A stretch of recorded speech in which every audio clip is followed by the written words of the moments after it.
pourquoi est-ce que j'ai changé de titre? Tout simplement parce que je trouvais que justement, la dynamique que je vais essayer de vous exposer aujourd'hui était silencieuse, puisqu'elle était à la fois mal comprise et surtout, elle reste largement méconnue de la part des citoyens, à la fois français et surtout franciliens. Et le sujet démocratique est quand même extrêmement important. Et c'est vrai, toutes les questions qui sont relatives à l'aménagement du territoire sont généralement des questions qui sont assez mal saisies au niveau démocratique et gouvernance. Alors, hop, voilà. Donc,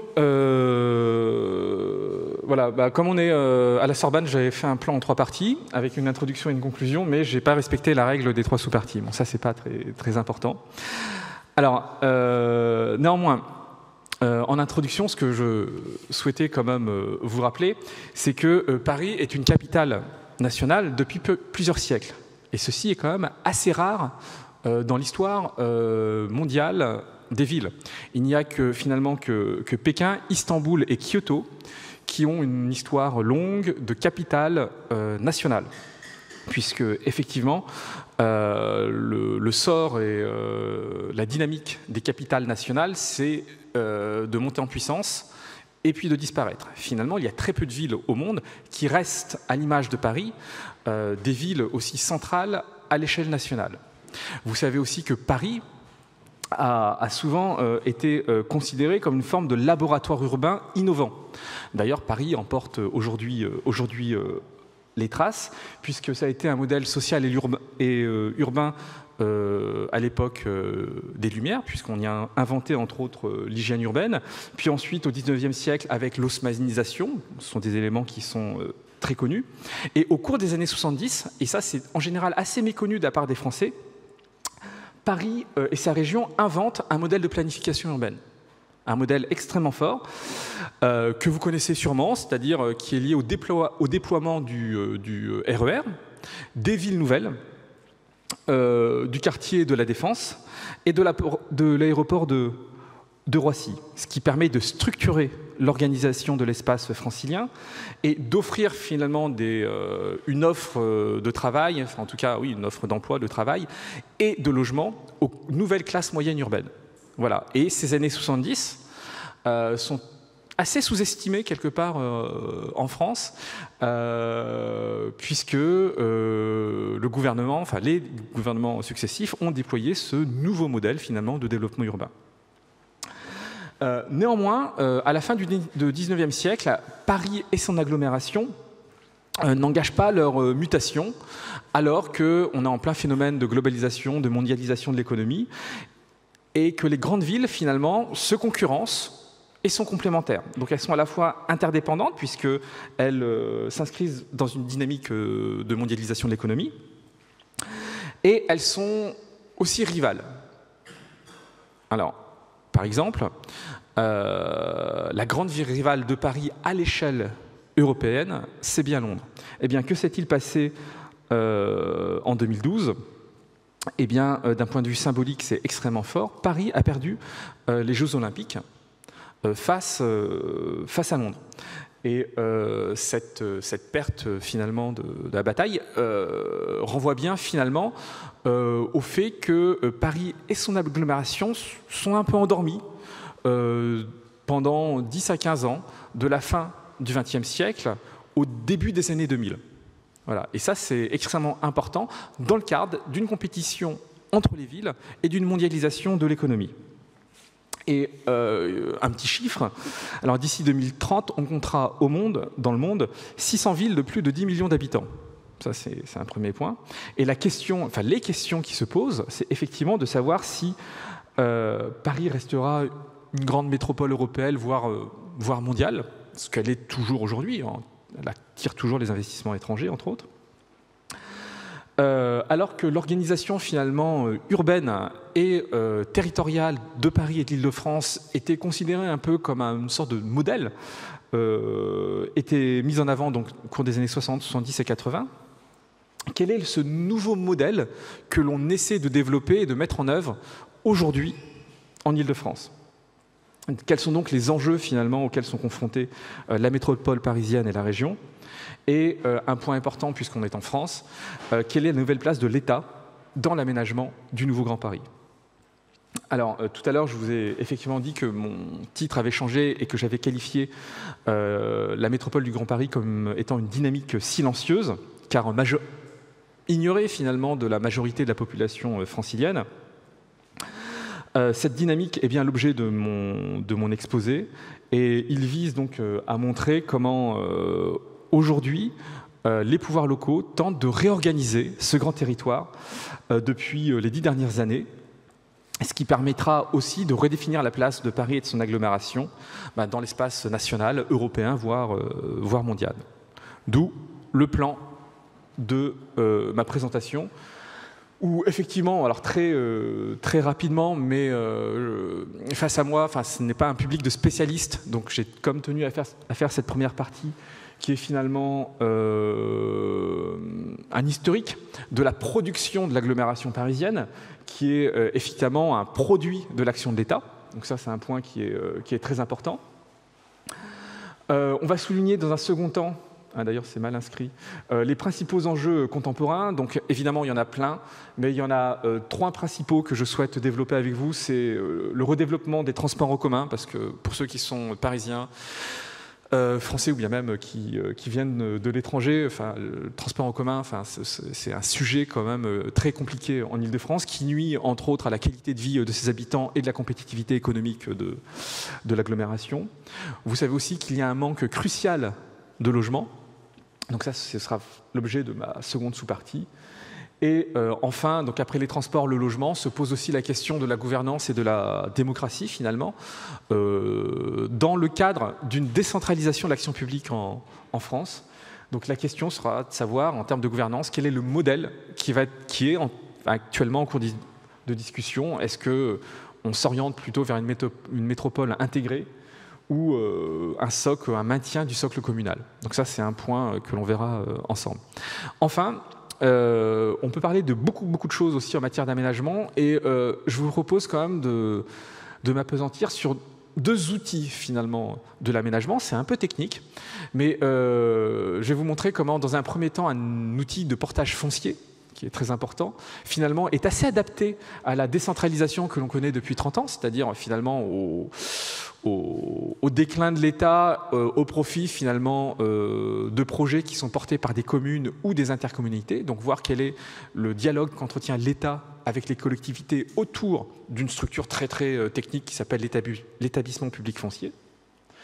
Et puis finalement, dans un petit b, voir comment aussi l'État garde finalement ses petites manies, et comment est-ce qu'elle peut imposer ces opérations d'aménagement en passant par-dessus justement la volonté et le travail des collectivités locales. Et ça, on verra comment est-ce que un aménageur qui s'appelle Grand Paris Aménagement souhaite en tout cas développer son travail d'aménageur sans avoir à prendre en compte finalement le désir des collectivités locales.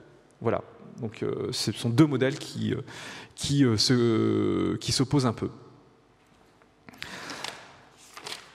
Alors, la région, finalement, Île-de-France, c'est un produit de l'action de l'État. Alors ça, je ne vais pas revenir sur la place centrale qu'occupe l'État en France, et en particulier en matière d'aménagement du territoire. Ce qu'il faut simplement quand même souligner pour comprendre les dynamiques territoriales de l'agglomération de Paris, c'est que le desserrement de la pression démographique est un élément qui est très ancien. D'accord.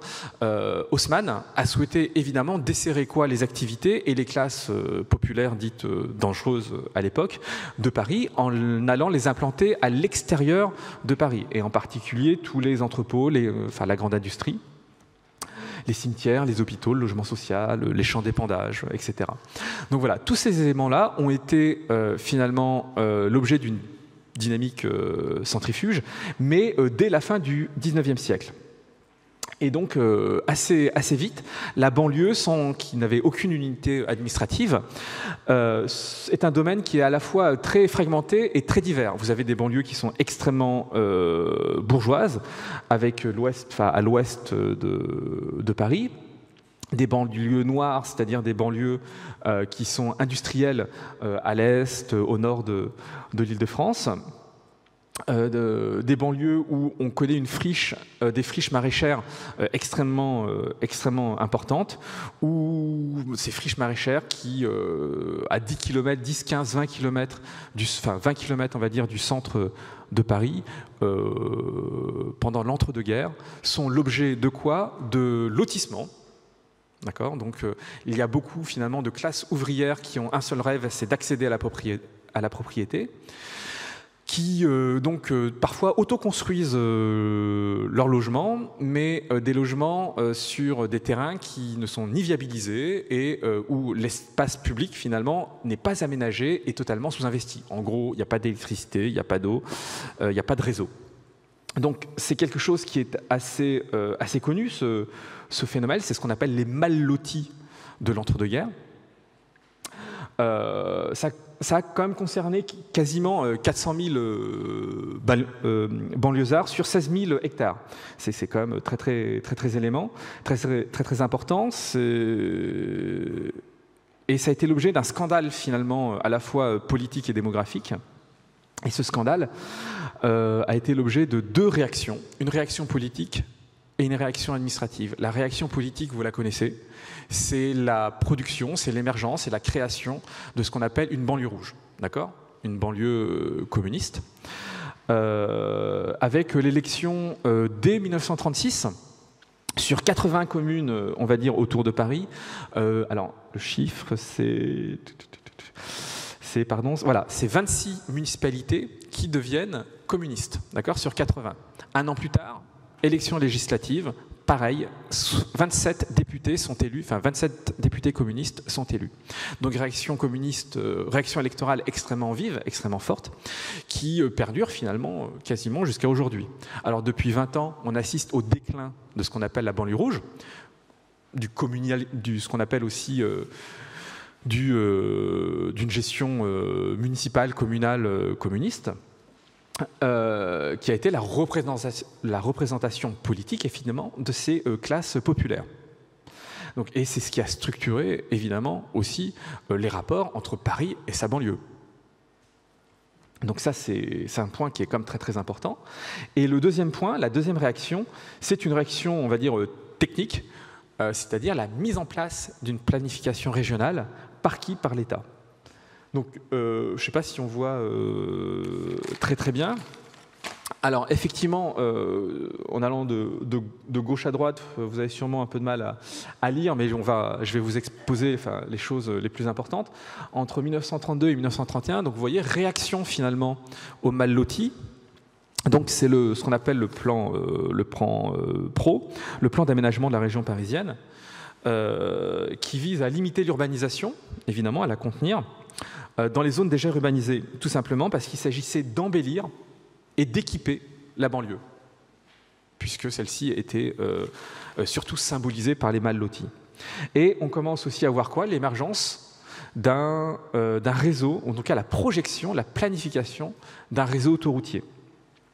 Donc, et en particulier autour de Paris, ce qui deviendra plus tard la future francilienne.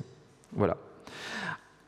En 1960, il y a un nouveau plan qu'on appelle le PADOG, le plan d'aménagement et d'organisation de la région parisienne.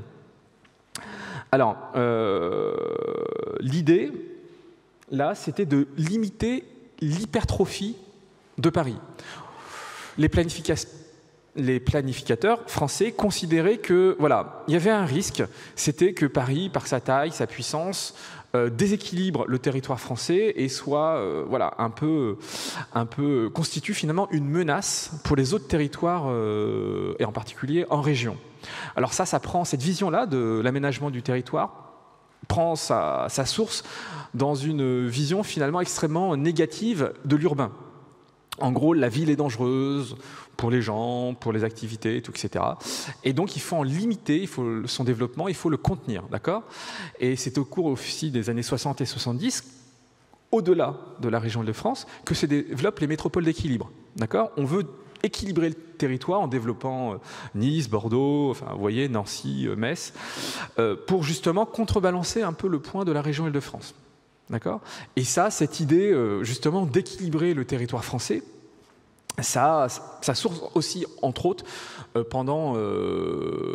cours de la Seconde Guerre mondiale, ce sont des idées qui sont finalement pas du tout progressistes, qui ont été justement conçues par le gouvernement vichiste et qui s'est mis en œuvre après dans le cadre de la politique d'aménagement au cours des années 50, 60 et 70. Et ça, justement, l'objet de Paris et sa région comme danger compte tenu de leur hypertrophie, justement, c'est au cours justement des années 40 que cet élément finalement conceptuel, idéologique, s'est constitué. Voilà. Donc vous avez le plan, le PADOG, voilà, qui vise à maîtriser l'extension de Paris et en même temps, en France, le développement des métropoles d'équilibre. C'est aussi au cours de ces années que se développent, en tout cas se planifient les grands ensembles. Alors après, vous avez sûrement, cette troisième image, sûrement le plan le plus important pour l'Île-de-France, pour l'histoire de l'Île-de-France, c'est le schéma directeur d'aménagement et d'urbanisme de la région de Paris, alors qui est le plan de 65, qui est extrêmement important. Alors pourquoi est-ce qu'il est important? Puisque c'est lui qui planifie le RER, le développement et la mise en œuvre des RER, et puis surtout des villes nouvelles. Et il s'oppose au plan de 1960, puisque son idée, c'est pas de bloquer l'urbanisation de Paris, c'est d'en maîtriser le développement. Et on le maîtrise comment? En créant des villes nouvelles. Ça, on verra ça tout à l'heure, mais vous connaissez peut-être les villes nouvelles, elles sont à peu près distantes.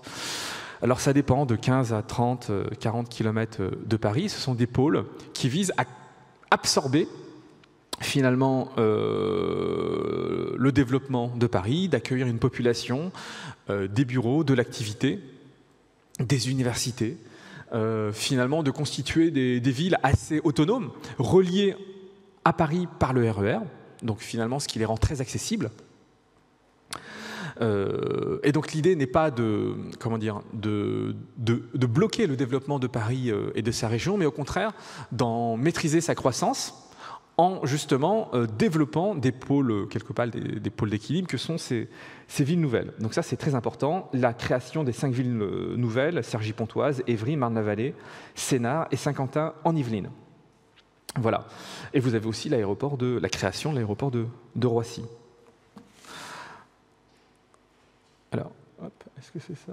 Voilà. Ensuite, vous avez un schéma directeur de 1994 qui, lui, alors commence à prendre en compte, les autres aussi commencent à le prendre en compte, mais là, vraiment, souhaite corriger les disparités territoriales, donc cet aspect social est très important, et à préserver les zones rurales et naturelles. Donc finalement, à préserver finalement une ceinture verte en Île-de-France. Les schémas directeurs ensuite de 2008 et de 2013, eux, vont aussi dans le sens d'une égalité sociale et territoriale et visent aussi à concilier dans le cadre du développement durable finalement un développement économique, une préservation de l'environnement et faire en sorte qu'il y ait un équilibre social et territorial qui soit atteint. Alors, pour ça, le dernier schéma directeur de la région Île-de-France, alors là, c'est pas ce qui est inscrit, a une volonté chiffrée de limiter la consommation d'espaces naturels et agricoles. Et cette consommation est limitée à 750 hectares à peu près, 770 même, je crois, de consommation d'espaces naturels et agricoles. Alors, en parlant avec des universitaires chinois, ils étaient assez étonnés, évidemment, parce que c'est seulement 750 hectares par an, qui pour eux est rien du tout. Donc voilà, on limite vraiment l'extension sur les espaces naturels pour privilégier quoi? La densité et la compacité. Donc tout ça, ce sont des éléments, à part le dernier SDRIF, qui ont été définis et mis en œuvre par quoi? Par l'État.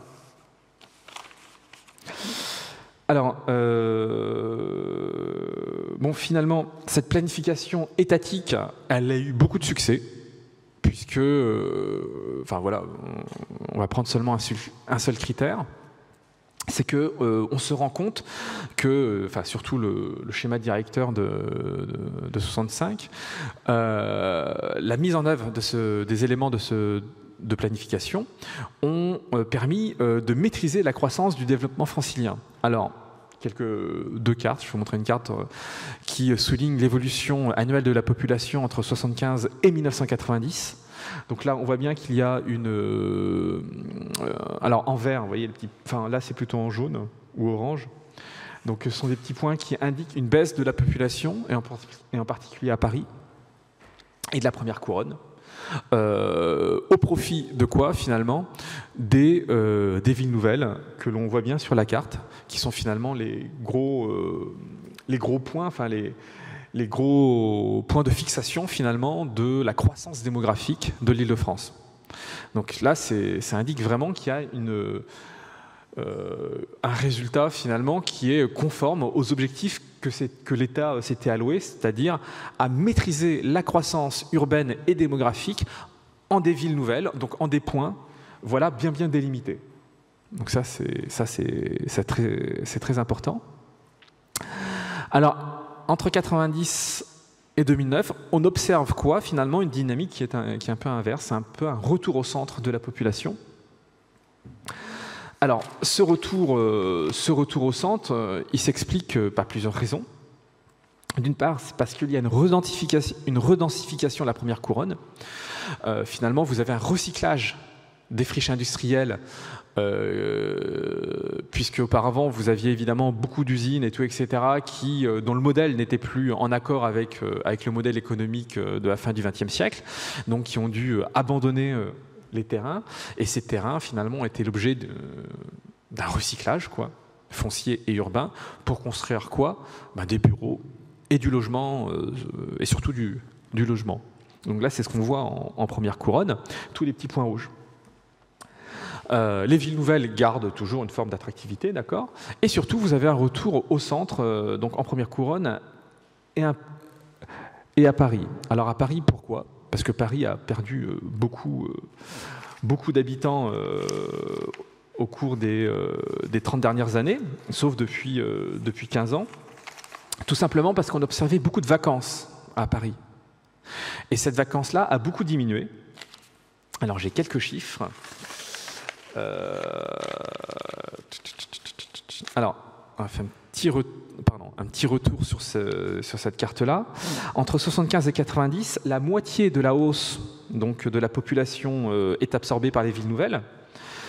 Donc ça, c'est un point qui est quand même très important. Et pendant ce temps-là, entre 75 et 90, Paris perd des habitants. Elle en perd 150 000, ce qui est beaucoup par rapport à une population de 2 millions d'habitants. Donc elle perd quasiment entre 8 et 10% de sa population. Tandis que, c'est ce que je vous ai dit tout à l'heure, la moitié de la croissance démographique est absorbée par les villes nouvelles. Or, entre 90 et 2009, les villes nouvelles n'absorbent plus, n'accueillent plus qu'un sixième de la croissance démographique francilienne. Voilà. Aujourd'hui, Paris a regagné donc, des habitants, à peu près 140 000. Et la première couronne, de son côté, en a regagné 335 000. Donc c'est lié évidemment au recyclage des friches industrielles et surtout, finalement, à une baisse de la vacance dans Paris intramuros et en première couronne. Ça, c'est vraiment, vraiment important. Donc finalement, il y a un retour au centre des populations, de la population francilienne. Et ce qui instaure déjà cette carte-là, vous voyez, instaure finalement un nouveau rapport entre quoi? Entre Paris intramuros et sa banlieue. D'accord? Si Paris regagne des habitants et sa première couronne aussi, on voit bien qu'il y a un fonctionnement urbain qui ne se limite pas à Paris département, d'accord? Mais c'est un mouvement global qui déborde les frontières de la ville de Paris et qui concerne évidemment Paris et sa première couronne. Ce qui est au centre de quoi? des principaux enjeux contemporains. Et donc là, on aborde la deuxième partie de mon exposé. Alors, dans un premier temps, ce qu'il faut savoir, c'est que, ce que je dis, à la fin des années 90, début des années 2000, Paris s'endort, quoi, finalement. Paris et son agglomération s'endorment. Et, alors, je ne sais pas, il paraît que c'est une aberration de dire que la nature a horreur du vide. En tout cas, l'État a horreur du vide. Et le président Sarkozy a nommé en 2008 Christian Blanc secrétaire d'État à la région capitale. Alors, qu'est-ce qu'a décidé, qu'est-ce qu'a souhaité, qu'est-ce qu'ont souhaité Nicolas Sarkozy et Christian Blanc? C'est évidemment réaménager la région Île-de-France en affirmant quoi, en mettant quoi en avant? La primauté de la dimension économique. En gros, l'idée, c'est de se dire qu'il y a un modèle territorial qui doit être soutenu par une croissance économique forte de la région. Et donc, la région, qu'est-ce qu'elle doit faire? Et en particulier Paris et sa métropole, elle doit s'organiser en fonction de ce qu'on a appelé des clusters. Donc là, sur la carte, vous voyez 7 clusters. Et des clusters, c'est quoi? Ce sont des pôles urbains spécialisés. Alors, on va prendre le cluster. Alors, il y en a plein que vous connaissez, hein. Sûrement le cluster numéro 7, parce qu'il a pris, enfin, on en a beaucoup parlé en région Île-de-France. C'est le plateau de Saclay, qui est finalement une centralité universitaire très forte. Il y a entre autres l'école polytechnique, le CEA, donc le commissariat à l'énergie atomique. Et elle avait vocation à devenir finalement la Silicon Valley de la région Île-de-France. Bon. Vous avez par exemple aussi le cluster numéro 2, là, que vous voyez juste au nord de Paris, qui concerne finalement la plus grande friche industrielle européenne, qui est celle de Saint-Denis. Donc c'est un cluster autour de ce qu'on appelle Carrefour Pleyel, qui doit concentrer toutes les entreprises de la mode, du cinéma, de la musique et de la télévision pour devenir quoi? Un pôle mondial de création.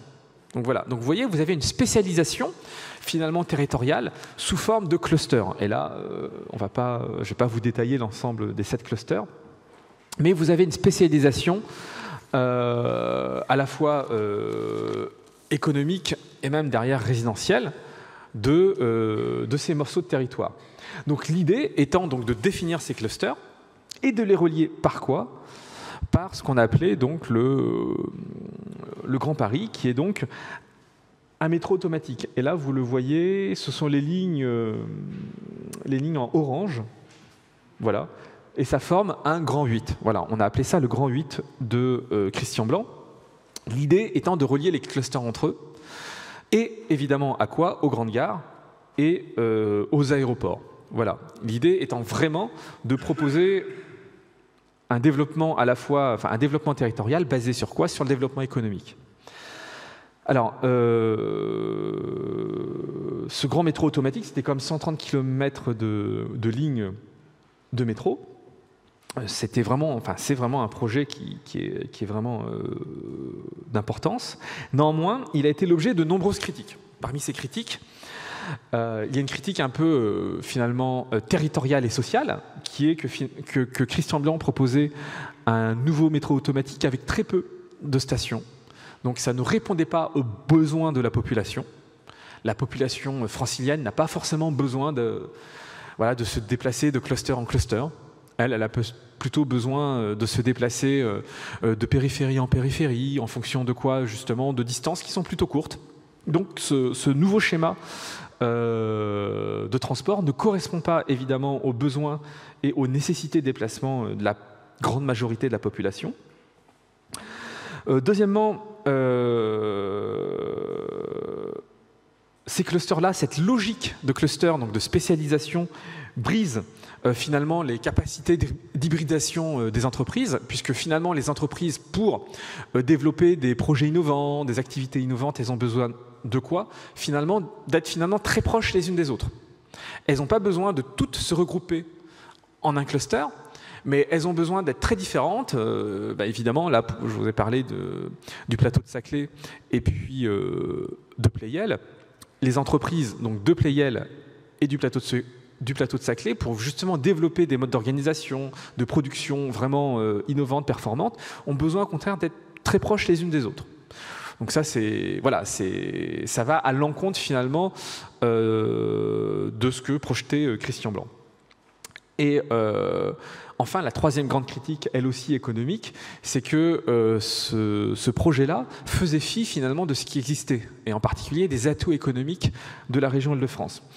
C'est quoi l'atout économique de la région Île-de-France? Finalement, c'est de connaître une diversité, une porosité du tissu économique sous forme de PME.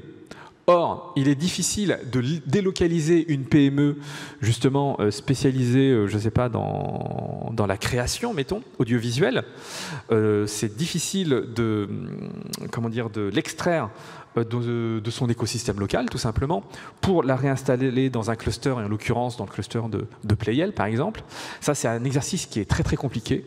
Et donc, finalement, cette spécialisation des territoires va à l'encontre du tissu économique existant. Voilà. Donc ça, c'était vraiment les grandes critiques au projet de Christian Blanc, au-delà même du coût faramineux du métro automatique. Alors, depuis 2008, vous savez qu'il y a eu une autre élection présidentielle, donc un autre président de la République. Et comme il y a eu changement d'exécutif national, il y a évidemment derrière changement de quoi ? De planification, de politique d'aménagement pour la région capitale. Et qu'est-ce qui s'est passé? Finalement, l'État et la région aussi ont abandonné le projet de Christian Blanc et ils ont plutôt proposé ce qu'on appelle un grand Paris Express qui lui vise plutôt quoi à absorber finalement la croissance du nombre de voyageurs. Le nombre de voyageurs a crû de 21% au cours des 10 dernières années. Alors ça, c'est comme un élément très important. Et c'est ce que je vous ai dit tout à l'heure, enfin pour les utilisateurs, pour les usagers des transports franciliens, vous savez la difficulté que l'on a au quotidien de se déplacer de son domicile à son travail. Donc, ce qui provoque aussi évidemment une perte de compétitivité de l'agglomération. Et donc l'idée, c'est évidemment de proposer un nouveau Grand Paris Express qui voit donc le nombre de stations multiplié par, je ne sais plus combien d'ailleurs, enfin, mais en tout cas en bien plus grand nombre, qui dessert les territoires qui en ont besoin, et en particulier les territoires situés en politique de la ville. D'accord, c'est-à-dire les territoires qui sont les plus pauvres du Val-de-Marne et de Seine-Saint-Denis, et de faire le lien justement entre l'Est et l'Ouest de l'agglomération, afin de rééquilibrer à la fois ces activités et l'implantation de ces logements. Donc l'idée, c'est un peu ça. Donc vous avez... donc l'idée, c'est d'aujourd'hui à 2030, de développer donc 200 km de nouveaux métros, voilà, de construire 68 nouvelles gares et aussi de provoquer l'extension de quoi des lignes de métro existantes. Parce qu'une des particularités de Paris et de son métro, c'est de très très mal desservir sa banlieue. C'est vraiment un problème important. À part la ligne 8 qui dessert Créteil, il n'y a pas d'autres lignes de métro qui desserrent des préfectures de départements. Donc voilà. Donc là, le problème de la relation entre Paris finalement et sa banlieue, il est symbolisé finalement par le plan de métro. Le lien entre la banlieue et puis Paris est finalement extrêmement ténu, puisque le métro dessert très mal la banlieue. Donc l'idée, c'est entre autres d'étendre la ligne 1, la ligne 14, justement à la banlieue, et de connecter ces lignes de métro, l'extension de ces lignes de métro, au nouveau finalement, à la nouvelle ligne 15 qui est en rouge, là, qui fera tout le grand tour de l'agglomération parisienne. D'accord ? Et ce que je vais vous montrer là, c'est une forme de phasage des travaux. On commence évidemment par le sud, enfin pas évidemment, mais on commence par le sud de l'agglomération. Puis on continue par l'est et le nord, et en particulier, évidemment, ce sont les territoires qui sont les plus pauvres de l'agglomération, puisque les besoins aussi de ces habitants, ce ne sont plus des besoins qui demandent à relier la banlieue au centre-ville, de Paris, mais de connecter les banlieues entre elles, d'accord? Puisque l'aberration, c'est que pour aller finalement d'une banlieue à une autre, on est obligé de passer par le centre de Paris. Et là, justement, en organisant les flux de population et de transport de cette façon, on vise quand même à soulager les autres lignes de métro et de RER. Donc vous voyez aussi qu'il y a un phasage des travaux pour aboutir véritablement à un schéma complet autour de Paris et autour de au cœur de sa métropole. Voilà. Et ça représente effectivement beaucoup d'argent, puisque en même temps, vous avez donc le développement et l'extension le développement d'une ligne nouvelle, la ligne 15, autour de la métropole, enfin au sein de la métropole et des villes, et des lignes de métro existantes. Et vous savez aussi qu'il y a eu un désinvestissement massif dans l'existant. Donc l'idée aussi est d'investir au cours de ces prochaines années à peu près 18 milliards dans l'amélioration de quoi? Des lignes de RER. Donc voilà. Donc l'idée étant évidemment de développer une nouvelle ligne et de finalement rénover l'existant.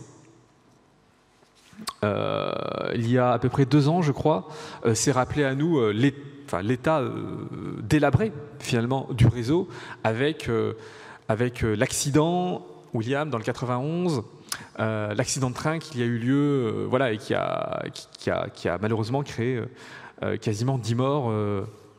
C'était où déjà? C'était au sud de l'agglomération parisienne. Brétigny, voilà, l'accident de Brétigny. Et l'accident de Brétigny, c'était finalement, c'est quoi? C'est le symbole du désinvestissement de l'État, des collectivités locales, du réseau existant. Et alors, j'avais lu quelque chose. Aujourd'hui, avec finalement, si on a un système de transport métro et RER qui fonctionne à 95%, c'est-à-dire où il n'y a aucun retard sur 95% des lignes, ça signifie que si on a 2 interconnexions par jour pour aller à son travail, on a quasiment un retard, l'usager qui aurait 2 interconnexions connaît un retard tous les 2 jours. Donc voilà, donc ce sont des chiffres qui finalement nuisent aussi à l'attractivité francilienne. Et donc le transport, évidemment, pose effectivement un gros problème. Il n'y a pas que le transport, vous le savez, il y a aussi le logement. L'idée étant, dans le cadre du schéma directeur de la région Île-de-France, de construire, l'objectif, c'est de construire 70 000 logements par an. D'accord ? Alors, pourquoi c'est décomposé de cette façon? Pour accueillir 38 000 logements pour accueillir les nouveaux ménages, 17 000 pour compenser la disparition de logements, parce qu'on en détruit évidemment une partie, 12 000 pour rattraper le déficit accumulé depuis une vingtaine d'années, et 3 000 pour évidemment maintenir une vacance, qui est une vacance minimum, et on estime la vacance minimum à 4-5% du parc de logement. D'accord ? Donc 70 000 logements, c'est un objectif politique, voilà, très bien. Or, depuis 1975, ce qui est amusant, c'est de savoir quel est le niveau de construction réelle en Île-de-France. Alors, vous le voyez peut-être assez mal, je vais quand même me lever, 2 secondes, désolé. Là, vous avez la ligne des 70 000, d'accord? Donc, qu'est-ce qu'on observe depuis 1975? On observe qu'on a depuis, finalement, à part 1975 et 1976, eh bien, on ne construit pas plus, on construit moins de 70 000 logements en Île-de-France par an, avec une baisse assez forte au cours des années 90 et puis 2000. Voilà. Donc aujourd'hui, on doit construire à peu près 50 000 logements par an, ce qui est déjà pas mal. Et parmi ces 50 000 logements par an, on construit quasiment la moitié de logements sociaux. Ce qui correspond aussi à une demande de la population. Donc il y a effectivement un objectif qui est affiché, qui est revendiqué par le gouvernement, par le conseil régional, par toutes les collectivités. Néanmoins, il est très loin finalement de la tendance sur les 30 dernières années. Alors, petite parenthèse, c'était effectivement pour l'Île-de-France un objectif très fort. À l'échelle de la France, c'est construire 500 000 logements par an. Et quand on voit le budget de l'État en matière d'aide à la pierre. Et aussi, par exemple, c'est tombé aujourd'hui, la baisse du taux du livret A. Tous ces éléments concourent effectivement à ce que le gouvernement ne finance pas de logements et de logements sociaux en particulier. Voilà, il y a un discours, une volonté politique, d'objectif qui est affichée, et derrière, une baisse substantielle des crédits, en particulier des aides à la pierre. Voilà. Alors, quelques éléments, quelques chiffres. Alors, on va peut-être pas très très bien. Même, on voit même plutôt mal. Alors, un petit élément. Alors, les densités, puisqu'on parle de densification aussi de la région Île-de-France, les densités sont très variables. Entre Paris, qui connaît plus de 230 habitants par hectare, d'accord, les Yvelines, où ce chiffre s'élève à 27 habitants par hectare. Et la Seine-et-Marne, qui est le département le plus rural de l'Île-de-France, qui lui reçoit 18 habitants à l'hectare. Donc vous avez une variété aussi en termes de densité, où Paris vraiment fait figure finalement d'une ville extrêmement dense, même par rapport aux Hauts-de-Seine, qui eux connaissent à peu près 100 habitants par hectare. Donc voilà, vous voyez, vous avez un rapport de 1 à 3 entre la densité parisienne et la densité en première couronne. Ce qui est aussi un autre chiffre qui est aussi important, c'est que concernant l'Île-de-France et la province, vous avez 98 000 ménages qui entrent par an en Île-de-France et vous en avez 127 000 qui sortent. D'accord ? Donc ceux qui entrent, c'est assez connu, sont des étudiants, des jeunes actifs. Et ceux qui sortent, c'est plutôt soit des familles avec un ou plus d'un enfant, surtout, ou justement des retraités. Alors, toutes choses étant égales par ailleurs, il manque en région Île-de-France 600 000 retraités, d'accord, par rapport à la population des autres régions en France. D'accord ? En gros, ça signifie que l'Île-de-France est une région jeune, aussi parce que les retraités en partent. D'accord ? Et pourquoi est-ce que les retraités en partent ? Soit pour repartir dans leur région d'origine, soit aussi parce que ce sont les grands bénéficiaires de la rente foncière. Puisque, on le verra tout à l'heure, enfin on peut voir maintenant, là c'est un petit graphique que l'on voit en bas à droite, là, les prix du logement depuis la fin des années 90 ont augmenté de à peu près 150% pour Paris et sa première couronne. D'accord ? S'ils ont augmenté, c'est qu'il y a des gagnants. C'est qu'il y a des gens qui ont intérêt. Et qui a intérêt finalement à la hausse du prix immobilier ? Eh bien les retraités. D'accord ? Ceux qui sont déjà, ou ceux qui sont proches de la retraite. Pourquoi ?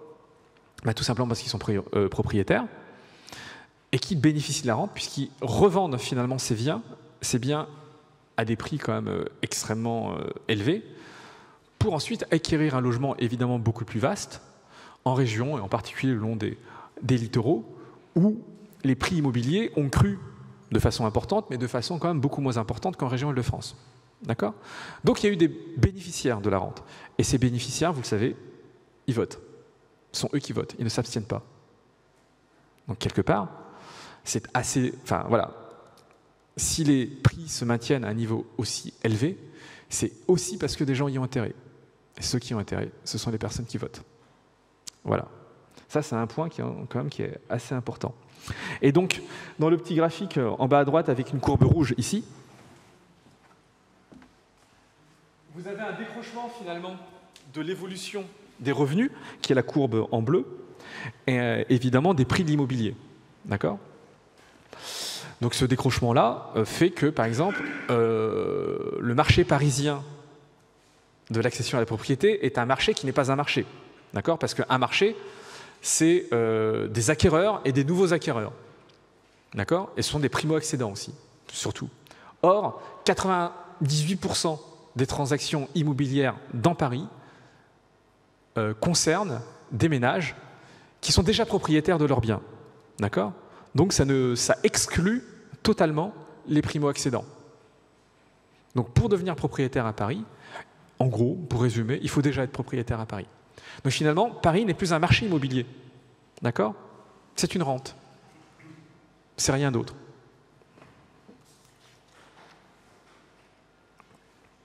Alors, la question aussi, hop, pour la construction, oh là là, mince, c'est pas très joli, c'est de savoir où on construit, d'accord? Alors, je vais vous montrer simplement une petite limite qui est en rouge sur ma carte, enfin sur mon écran, mais qu'on voit mal, qui est la limite finalement de l'aire urbaine, et donc de la métropole du Grand Paris.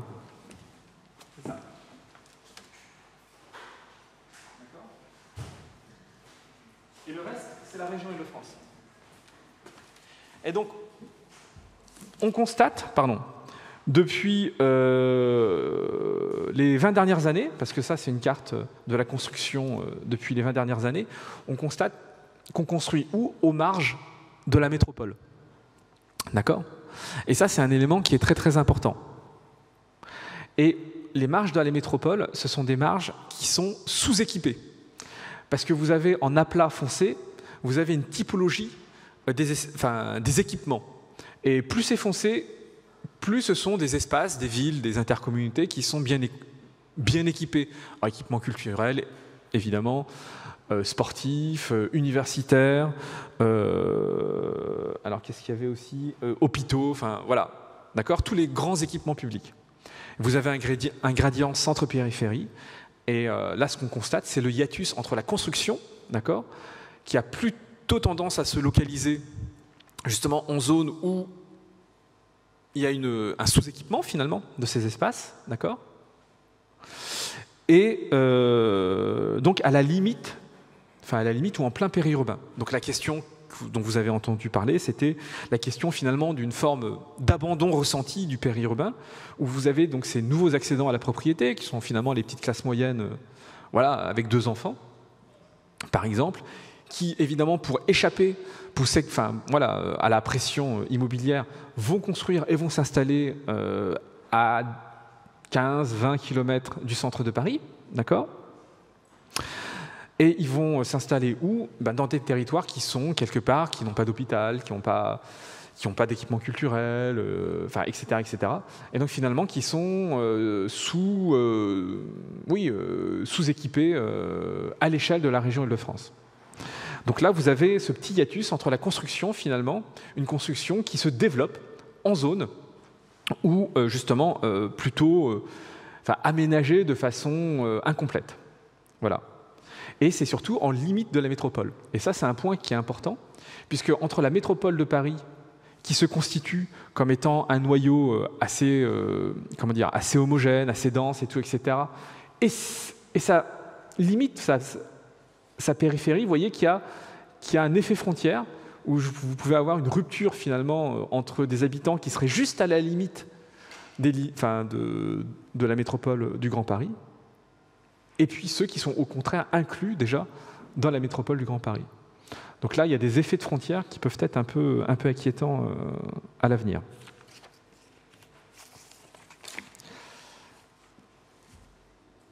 Hop. Alors, et là on ne voit pas très très bien, mais c'est pas très grave.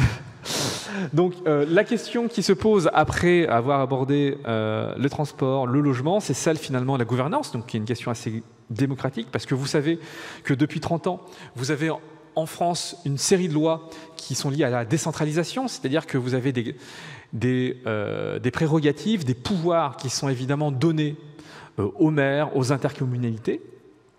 Et cette finalement décentralisation est assez tardive en Île-de-France, puisque la constitution des intercommunalités finalement est très récente en Île-de-France, contrairement justement aux autres villes comme, je sais pas, Rennes par exemple ou Lyon, qui sont au contraire des métropoles très très intégrées. Et on aboutit à quoi? Finalement une complexité à la fois territoriale et administrative qui nuit à la démocratie, puisque le citoyen peine à reconnaître quel service public est proposé par quelle collectivité. Voilà. Il sait généralement que le collège, c'est lié au département. Mais l'eau, l'électricité, l'eau par exemple, c'est proposé, c'est distribué par qui? Alors, distribués par des grands syndicats. Mais voilà, il y a des éléments comme ça qui sont liés au service public dont on a du mal en Île-de-France à savoir qui en est le chef de file ou en tout cas le pourvoyeur. Et ça, c'est quand même une question éminemment démocratique. Et compte tenu évidemment de la complexité administrative francilienne, cette complexité administrative, elle nuit d'une part à la démocratie locale et d'autre part à une mise en œuvre finalement efficace des politiques publiques. Donc l'idée, c'est évidemment de créer au sein de Paris, c'est de regrouper, on va dire, le noyau central, les 6 millions d'habitants de Paris et son agglomération proche, au sein de ce qu'on appelle une métropole du Grand Paris. D'accord ? Donc vous aurez finalement la distinction entre quoi ? Entre une métropole normalement très intégrée et puis une deuxième, troisième, quatrième couronne de l'Île-de-France, sûrement qui ne seront pas incluses dans la métropole du Grand Paris. Donc vous avez aussi une guerre politique, d'accord ? Pourquoi ? Entre les tenants d'une métropole confédérée, finalement vous avez une métropole de 6 millions d'habitants, mais qui vise à articuler les politiques d'aménagement, d'urbanisme et tout, mais qui laisse finalement un grand pouvoir aux communes et aux EPCI, d'accord ? Et vous avez les tenants au contraire d'une métropole très intégrée, d'accord, qui finalement a en main tous les grands pouvoirs et toutes les grandes politiques publiques. L'avantage de la métropole intégrée, c'est effectivement d'avoir les moyens, et en particulier les moyens fiscaux, d'accord, de rééquilibrer le territoire, et en particulier de rééquilibrer quoi ? Les inégalités territoriales. Tandis que le problème de la métropole qui n'est pas intégrée, mais la métropole confédérée, c'est justement de laisser finalement la captation des différentes taxes aux échelles communales ou aux échelles intercommunales et de garder le produit de cette taxe au bénéfice des habitants. Des communes ou des intercommunalités. Et vous savez évidemment qu'il y a des communes riches et des communes pauvres, et des intercos pauvres. Donc là, on le voit très très mal, mais voilà, vous avez une disparité territoriale en Île-de-France qui finalement qui est plutôt centenaire, entre un ouest plutôt à l'aise, voire très riche, et un est, et là on ne voit pas très bien, un est et un sud-est, Val-de-Marne, 93, beaucoup plus pauvres.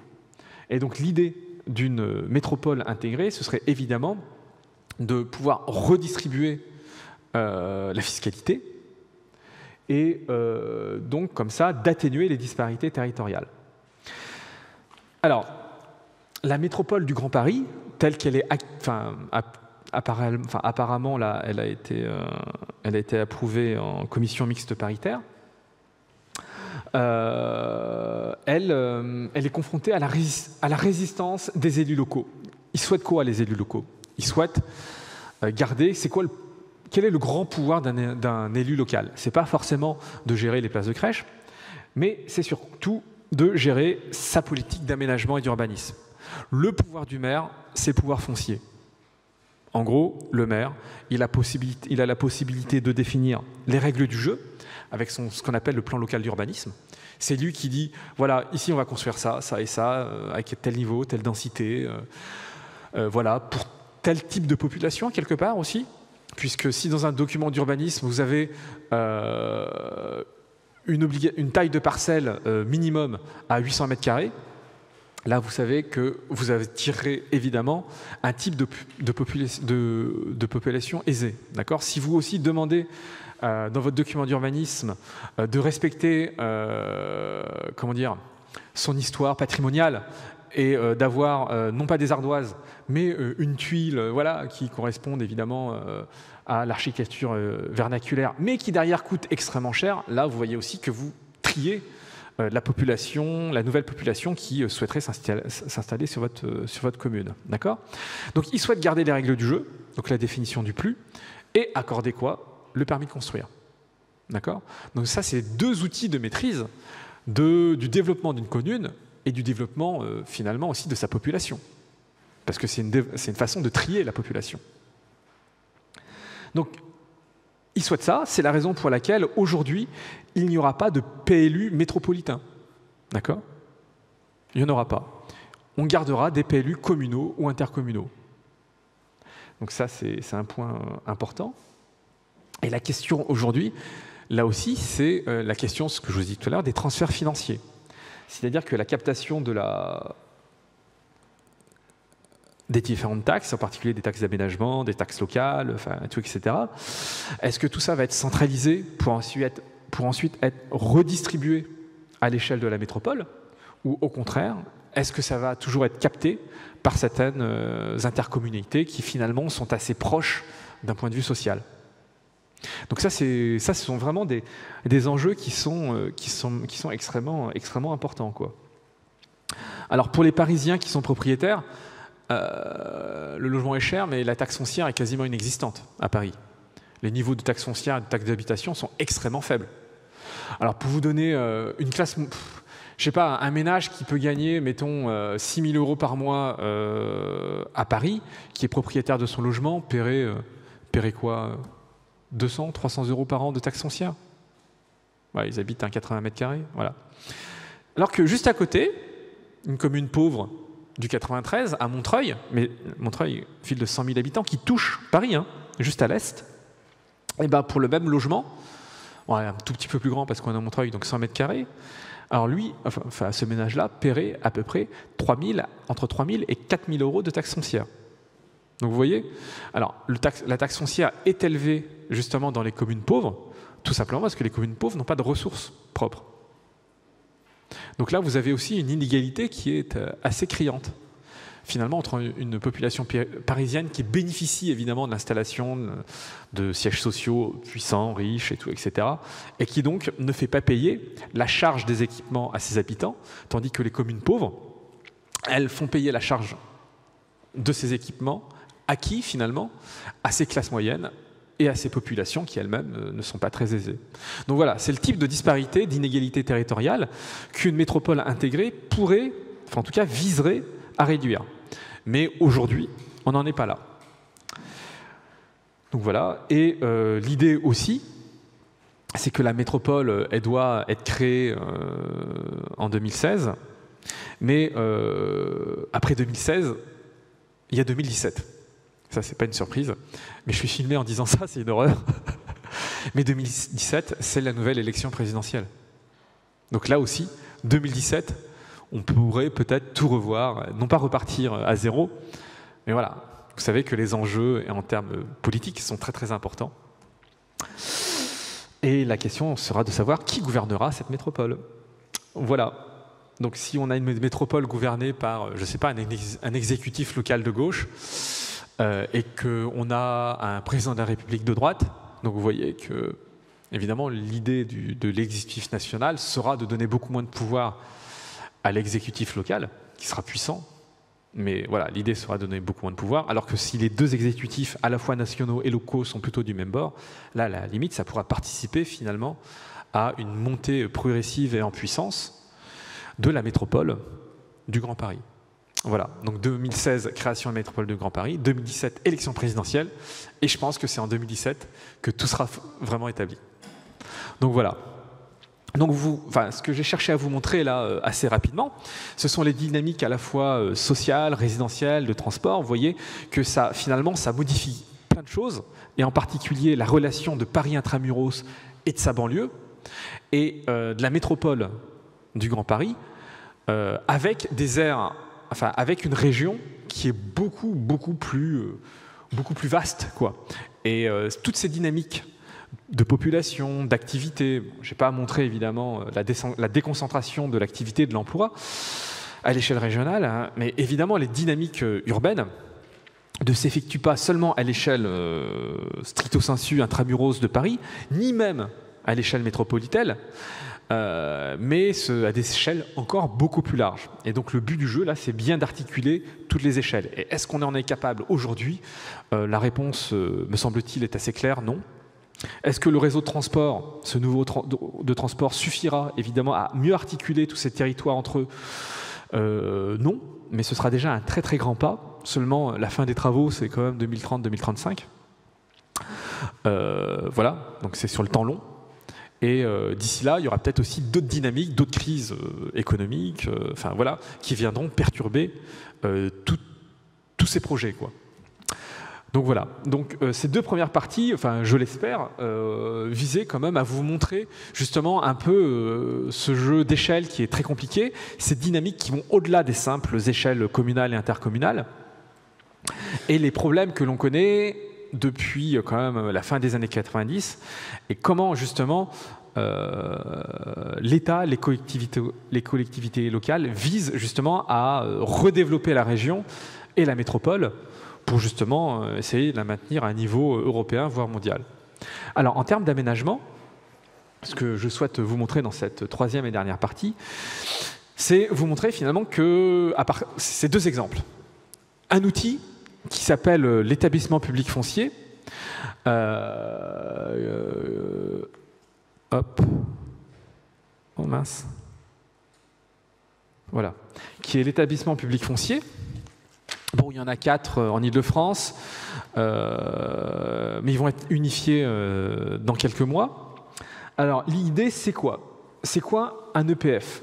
C'est un outil de portage foncier qui est adapté à la décentralisation. C'est-à-dire que lorsqu'un porteur de projet, un maire ou une interco a un projet d'aménagement, son projet d'aménagement, il est basé sur quoi? Sur du terrain. Et le terrain, on appelle ça du foncier. Et le coût du foncier, dans une opération d'aménagement, est très très lourd. D'accord? Donc l'idée, c'est que vous ayez un établissement foncier qui ne soit pas la collectivité, qui porte le foncier. Alors, qu'est-ce que c'est que porter le foncier? Porter le foncier, c'est acquérir des terrains, les porter pendant une durée moyenne, c'est-à-dire entre 5 et 10 ans, d'accord? Donc en soutenir les coûts, d'achat et les coûts d'entretien pendant 5 à 10 ans, le temps que le projet urbain se mette en place, se mette en œuvre. D'accord? Et là, vous avez un établissement public qui est en charge de ça, qui est en charge de négocier l'achat de terrain, d'accord, grâce à des outils, le droit de préemption urbain, tout ça, etc. Donc des outils assez puissants. Mais en gros, c'est de négocier soit avec des gros propriétaires, soit généralement avec des personnes âgées ou des ménages qui ont vu un de leurs parents ou leurs deux parents mourir. En général, c'est ça. D'accord ? De négocier l'achat de terrain pour constituer de grands ensembles fonciers qui seront l'objet de nouvelles opérations d'aménagement. Donc toute cette ingénierie mise en place, tout cet achat de terrain et surtout tout ce portage, tout l'entretien des terrains, le temps que l'opération se mette en place, quoi, a un coût. D'accord ? Donc ce coût, il est assuré par qui ? Par l'EPF, mais sur la demande des collectivités locales. C'est la raison pour laquelle, justement, c'est une approche de l'aménagement qui est finalement adaptée, quelque part, à la décentralisation. Parce qu'on reconnaît que ce sont les collectivités qui ont la main sur leur territoire. Et donc, un EPF, ça acquiert du terrain, ça le porte, ça le remet en état, d'accord ? Et en même temps, l'EPF n'est pas aménageur, c'est-à-dire que ce n'est pas eux qui vont aménager un terrain, ce n'est pas eux qui vont définir de nouvelles parcelles, qui vont faire passer les réseaux, tout ça. Non, eux, ils ne font que acquérir et remettre en état le foncier. Et ce ne sont pas des constructeurs et ce n'est pas un organisme financier. Et comment fonctionne-t-il alors? Donc sur sollicitation des collectivités, c'est le point sur lequel j'ai voulu insister, sur sollicitation de l'État aussi, ou bien de bailleurs sociaux. Donc voilà. Et en gros, comment ça se passe? Par exemple, ils rencontrent la commune, l'EPF, son chargé de mission, par exemple, rencontre la commune, et ensuite, ils mettent en place un plan d'action. Donc la commune, dans ces cas-là, s'engage à racheter les terrains que l'EPF a acquis, d'accord ? Mais racheter des terrains au prix d'acquisition, et généralement les prix d'acquisition de l'EPF sont plutôt faibles.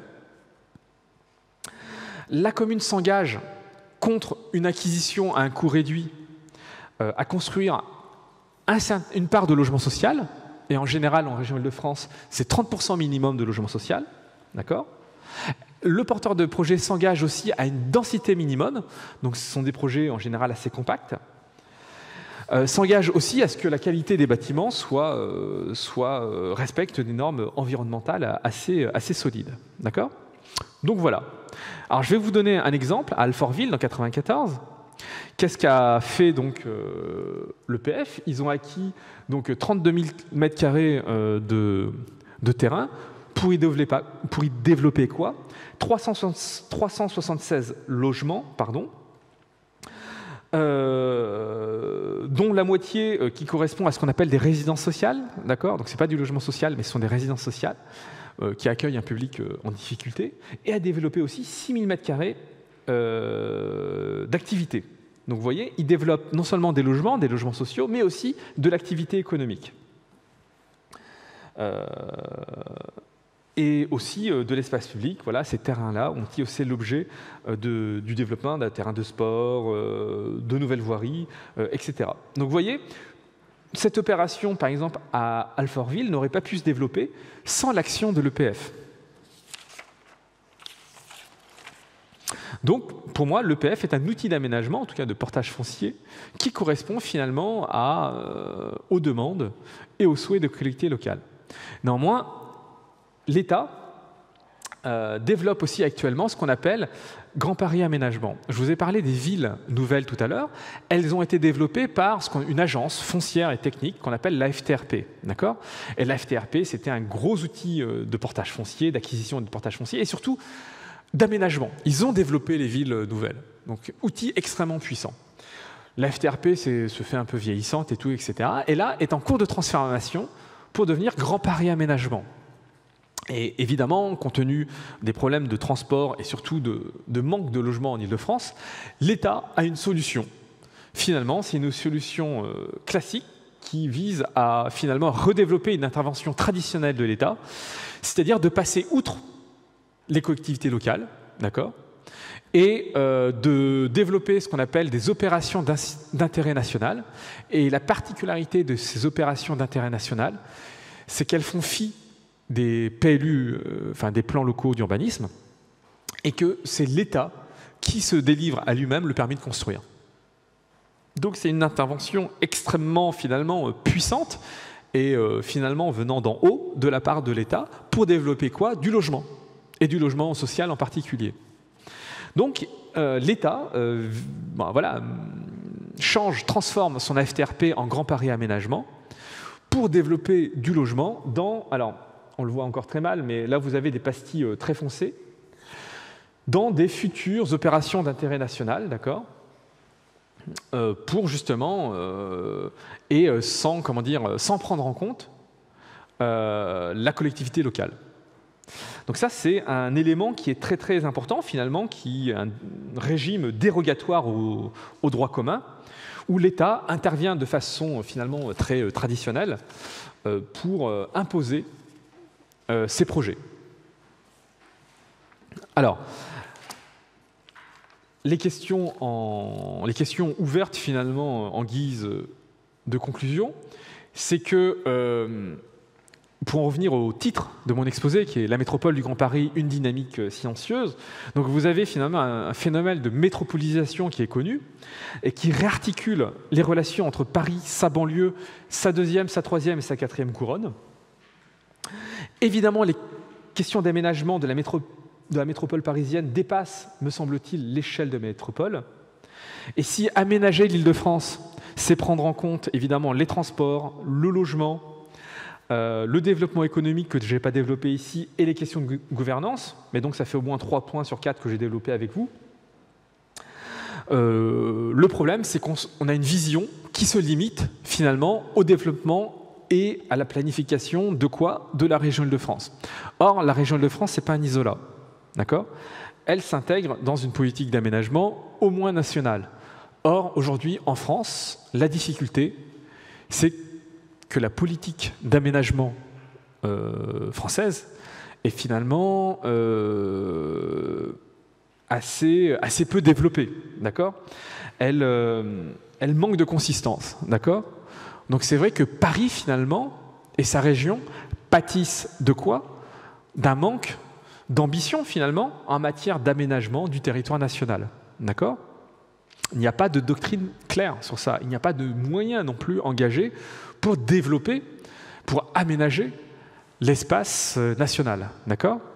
Donc finalement, vous avez aussi ce sujet-là qui est que Paris et sa région pâtissent de quoi? D'un manque finalement de projets politiques autour de la question de l'aménagement français. Voilà, moi c'était ces 3 petits points que je voulais voir avec vous en conclusion, pour aller évidemment bien au-delà de l'échelle francilienne. En tout cas, vous m'avez écouté bien sagement, peut-être trop sagement pendant trop de temps, 1h20. Donc merci de m'avoir écouté et j'imagine que vous avez peut-être quelques questions.